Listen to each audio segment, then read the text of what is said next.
how you're using AI. And it's one of those things that even if you don't seek it out, it now is just popping up in all of our apps that, here's the AI summary of your meeting, or summary of what this email is about. I noticed that started popping up in my email app, kind of running through what any given email is about, and I find that helpful. And as we start to get more familiar with how to think about those tools, how to use those tools, and how much to trust them, I think that trepidation is going down. It's not terribly high stakes if an AI summary of an email is kind of missing the point. It might catch details that I might otherwise miss, and I can still, of course, draw my own conclusions about the point of something. I saw a discussion on, I think, Twitter just the other day about lesson planning in particular, but I think the same set of questions applies to really any type of professional work that we have traditionally spent our time on in education. And that is, if AI can do it, how do we justify our own expertise and positions? So I think perhaps that question of, kind of what value do we add as humans with trained professional judgment? Like what value do we add in a world where AI, knows much of what is on the internet, might not report on it accurately. We've still got some issues with accuracy and hallucination and just getting kind of fabricated information from it. But I think those will probably, those issues will be ironed out in time. I wonder if we could start by talking about that unique role of professional judgment as instructional leaders, instructional coaches, administrators, teachers who are planning lessons, teachers who are assessing student work. What are your thoughts, just to kind of start us out on the professional judgment side? What do we need to really value about ourselves that we cannot necessarily trust AI with, even if it's helping in some way?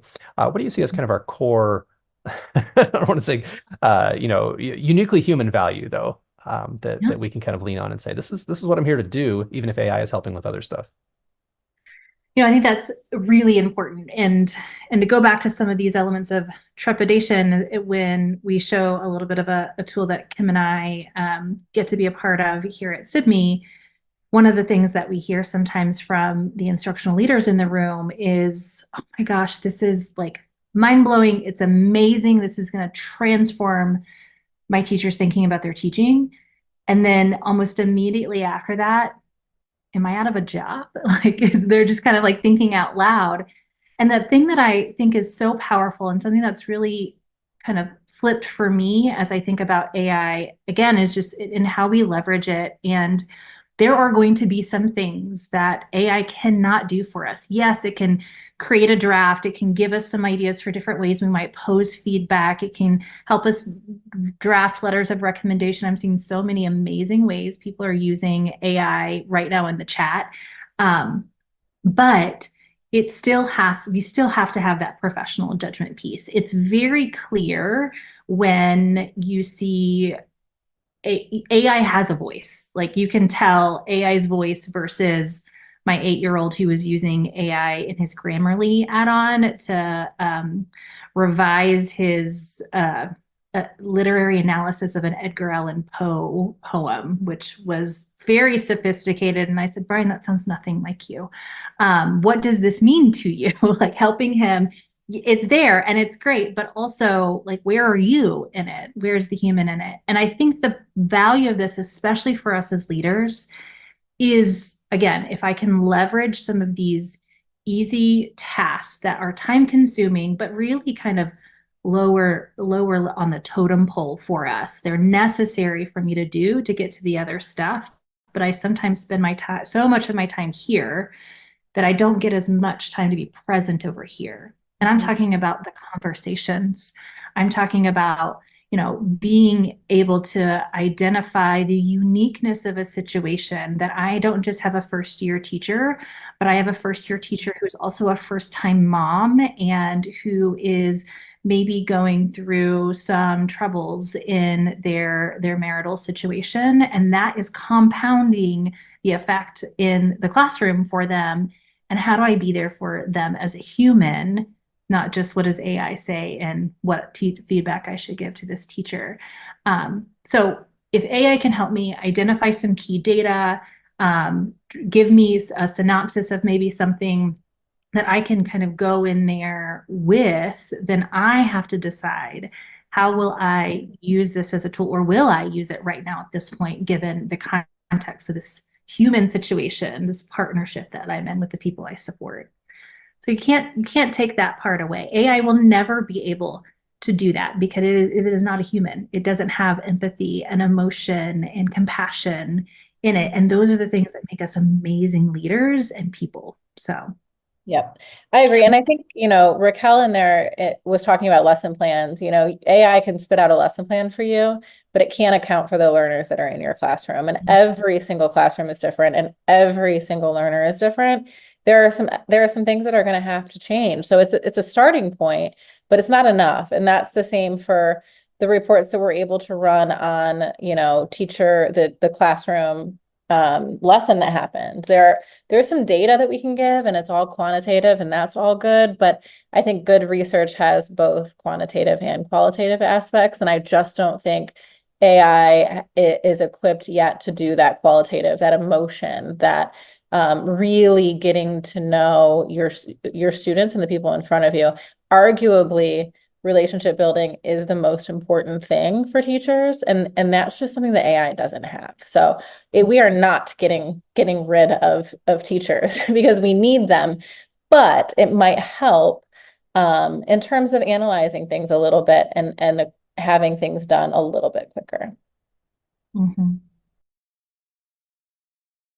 Let's talk a little bit about some specific ways in instructional leadership that we can think about using AI. And I talked to Dave and TJ and some of the technical team about what the development of those tools. And I didn't actually know they've been in the works, since kind of the pre-Chat GPT days, or at least the days when the public was not aware of Chat GPT. Yeah. Yeah. Yeah. So talk to us a little bit, building on what Donna said about providing information. Like, obviously, I have a lot of concerns about what we do with information, whether we make those decisions ourselves or whether we involve AI in making those decisions. But talk to us about the information that we can now get with SIBME's AI tools. And like personally, as I said, I've been using it to summarize, kind of condense writing, do transcripts, things like that. But in the classroom, if we're working with video of a lesson, what are some of the potentials and the capabilities in SIBME right now? So I'm going to start with what the current capabilities are, but I also will talk a little bit about the potential of kind of where things are going. It's so exciting. I'm going to share my screen because I think it's better understood when you can see it. By the way, SIBME stands for Seeing is Believing Me. So we're all big fans of seeing things here at SIBME. What SIBME's always done is allowed educators within the building to be able to capture a moment of instruction, whether that's video or audio recording, or even just snapping a picture of student work samples or sharing lesson plans and resources. But our AI components that we've added, there's a few of them in several different ways. One that's been here for a long time is transcription. So being able to, I'm just going to close the comments here, see the transcription after I upload that video or audio file automatically. So I was trained in how to script notes. It's something that takes me a lot of cognitive load, and then I'm not so as focused in what's actually happening because I'm so busy scripting. So this is amazing that I can kind of focus on what's truly happening in the room while I'm there. And if I'm recording while I'm in there, I know that this is capturing that transcript and it's time stamped and it's all here. And that's a benefit of an AI during student talk time. There's a number of different reports. My favorite one is this one, the one by time. It'll list up to 10 different students on each row. And then I've got my teacher talk, my silence, my group chatter. There's no judgment within these, which is the thing that we've seen so many educators at every level, from the classroom to the district office, excited about. And you can verify, you can use this as your window in. I may not watch this entire 11-minute clip back because I was in the classroom, but what from this data can I then go in and just kind of through that lens, through that window, see? So if I click on it, it's going to take me to that moment where student 2 starts this bit of conversation here. Or I can click here to see why Dave, this is a video, by the way, first video ever uploaded into SIBME. I learned that today in 2012. Dave Wakefield, our founder and CEO, was teaching. And so this is a clip of him teaching. And again, if I just go to that moment, it takes me right there and I can listen in. Dave had 81% of the talk time in this small clip.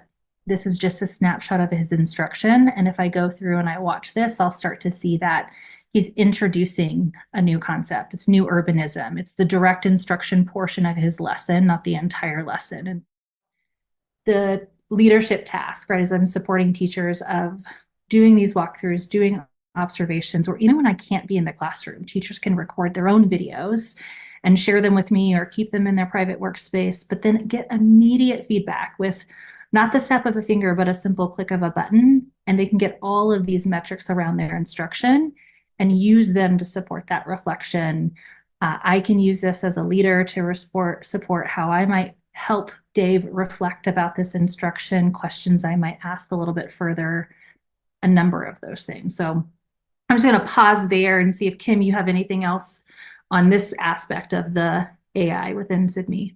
Yeah, one of the things that we talk about a lot is kind of like as a coach or as a leader. I saw a lot of folks in this webinar are leaders or coaches in some capacity, is practicing what we preach and learning alongside our teachers. And this allows, we just had a conversation with another person, another customer that we have about the power of being able to analyze your own coaching conversations. So I record my, we go through this whole coaching cycle where I might have a teacher record their lesson, run AI, give them feedback, right? But then, just like Cory is showing here, she may have a conversation with a teacher about that lesson and run AI on her coaching conversation. So we're really saying, you're learning through this tool, but I also am learning through this tool. How much did Cory talk in this coaching conversation? If she's talking 80% of the time, what does that mean about, kind of the back and forth and the collaborative nature of her coaching? And again, not judgment. This is giving us some data that she talked 20% of the time, and we know Cory. So if you work with Cory, you're like, that's a really good percentage, because usually it's flipped. But but we love her. And so, but the fact that we're just giving this information to you and saying, now let's analyze this. What is that large chunk of time where that student, right, who really is the coach in this conversation, is talking and what's going on there? And you can really analyze that. And you can also, so the talk time's great for coaching, but also the questions is a really great tool as well, because I want to know what kind of questions I'm asking. What kind of questions is the coach asking? Are they asking any questions? What does this look like? You can also click on that, like she showed earlier, and see the exact questions that were being asked there. It just really allows me as a coach to practice what I preach in terms of learning and growing, but also gives me some data and makes it a lot easier for me to try to improve. When I was a new coach, I'll be honest, I didn't have anybody helping me. I didn't have anybody supporting me. I didn't have anybody coaching me. And I made a lot of mistakes. But if I had the chance to really take a look at my practice, and a lot of times we're a lot harder on ourselves than other people are on us. So it would have definitely made a difference. Even if it's like looking at my face, half the time I've noticed that I really have to work on my face. Like I have to, that's something that I have to think about. And so I would have noticed that, if I had this opportunity. So what tools I had available when I was a teacher to see myself at work. Obviously I could be observed and someone could take notes and tell me what they saw. I could record myself with a tape just to make me feel better. Could everybody tell me in the chat what you recorded yourself with when you first started teaching? I just really need to feel better about myself. For me, it was a Sony 8mm cassette. And to play it back, you had to have a separate little special VCR thing that went inside a big VHS tape that you could connect to the TV. So there's a little tape that goes in a big tape that goes in a VCR that connects to the TV. And that was how I could see myself at work. My dad was a basketball coach. So growing up, he coached for 40 years, same school. I watched technology kind of grow with him, because it would be, VHS tape, the guy who recorded it would hand it to him. We would go home and watch it. And he would have, all of these papers about where the guys were on the court and when they shot, and he would like write everything down, and he had a tri-colored pen that he would use to like record certain things. And then as technology got better, that tape was then put into a platform similar to SIBME where they were able to map where the players were. So we didn't have to like physically do that anymore. It was really interesting just watching things change. And I've always felt like, well, if athletes are using recordings and video to get better, which they do all the time, golf the other day, go Lions, went over onto the bench and watched the play that happened previously so that he can do better the next time. And why are we not doing that as teachers? This is something that we really are talking a lot about because it can be so easy to pull that data now. It was not easy for my dad, but it's a lot easier. And our quarterbacks can sit on the sideline and learn literally from the play that just happened. And that's how easy things can happen now. So we've come a long way. Saw a discussion online among principals about using ChatGPT specifically to write entire teacher evaluations. And some people said in that discussion, yeah, I do that. I like ChatGPT writes my teacher evaluations. So I want us to talk a little bit about maybe some guidelines for that, some considerations as far as producing quality judgments, as well as the ethics of this. And this is again where I'd really like to invite people's questions and thoughts in the chat. So let us know in the chat, and then we're running up on the limits of our time here. But I have to say, it gives me a lot of pause to think that people are right now trusting ChatGPT to write their teacher evaluations, knowing that it does not know their teachers, it does not know their students. What are some of your initial thoughts on that situation? I mean, I think like any, I like it to, if I were to give, before ChatGPT, before AI, if I were to tell all of my teachers like, good job, and that's my feedback to you. And everyone knows because they're going to talk to each other about the feedback. So now everyone knows that I've said good job to everyone. And then where is the personalization, the authenticity? Where is the care that I want teachers to bring into the classroom? I want teachers to see their students as individuals. It's very important to me.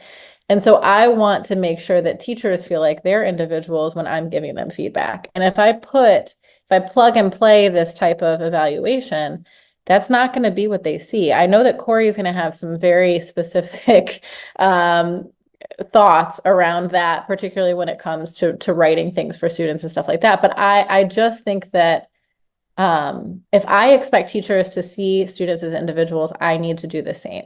And it's not to say that we can't start somewhere, right? But goodness, we cannot give everyone the same feedback and have it be written by a computer. We just can't. We can't do that. And again, I think it's very clear. AI, ChatGPT especially, has a voice, and I can see it. And maybe that's because I was, as an ELA teacher reading several students' papers, like you don't have to tell me the name, just start reading out loud, and I'm going to tell you what student that was that wrote that paper. I can hear their voice, and I've gotten pretty attuned to that, and I can really see, some articles, some blogs, and some things where I'm like, that was ChatGPT.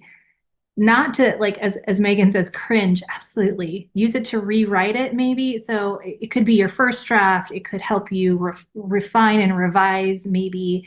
I love plugging some of my feedback in and saying, what are 3 other ways I might say this for, XYZ, just to see what maybe some possibilities are, because I'm in a word rut or something. But the evaluation is also an opportunity of feedback to that teacher. It's not really final. Hopefully they are taking that information and growing with it and using it, and it continues a conversation between you and that teacher. And if it lacks specificity and relevance and that personalization, it's not effective feedback. And we're not doing our job. So not that we can't use it as a tool, but again, this is where that human piece that needs to absolutely be there, my stance. And I don't know many educators who would take a different stance than that. So Yeah. Yeah, I agree. And I think, I was honestly surprised that people were admitting some of the things that they were doing that do you seemed a think little they bit really shady. are like straight out like pop it in and just hit send? Or do you think There were people who said that pretty blatantly. And that like, and so I think that's kind of remarkable by itself. But I also think for every one person who's willing to admit that, there are probably 100 who are kind of doing that yeah. and maybe feeling bad about it and would never admit it publicly. But I think the more we can be kind of transparent as to our professional norms on this and really say, hey, like this is something where we at Kim, as you said, we owe it to our teachers to see them as individuals and to not do the kind of copy and paste type of thing. I just can't do it. Anytime I get anything like I'll be like, I chat GPT'd this. Like I like telling myself, I'm like, was it good? Awesome. It wasn't me. It was chat GPT that made it. I did one word in that whole thing. Oh, I can't.